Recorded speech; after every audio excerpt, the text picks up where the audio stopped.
March 11. An advocate clothed in our nature. My little children, these things write I unto you, that ye sin not. And if any man sin, we have an advocate with the Father, Jesus Christ the righteous. 1 John 2:1. God's appointments and grants in our behalf are without limit. The throne of grace itself is occupied by one who permits us to call him Father. He has placed at his altar an advocate clothed in our nature. As our intercessor, Christ's office work is to introduce us to God as his sons and daughters. He intercedes in behalf of those who receive him. With his own blood he has paid their ransom. By virtue of his merits he gives them power to become members of the royal family, children of the heavenly King.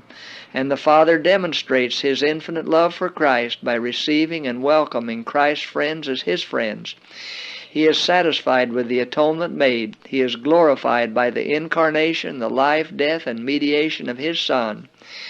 In Christ's name our petitions ascend to the Father.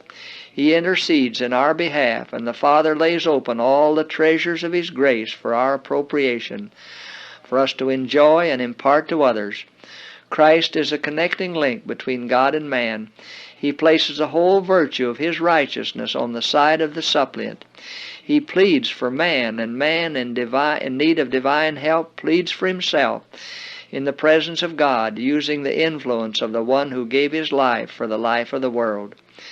As we acknowledge before God our appreciation of Christ's merits, fragrance is given to our intercessions. As we approach God through the virtue of the Redeemer's merits, Christ places us close by his side, encircling us with his human arm, while with his divine arm he grasps the throne of the infinite. He puts his merits, as sweet incense in the censer in our hands, in order to encourage our petitions. Yes, Christ has become the medium of prayer between man and God. He has also become the medium of blessing between God and man.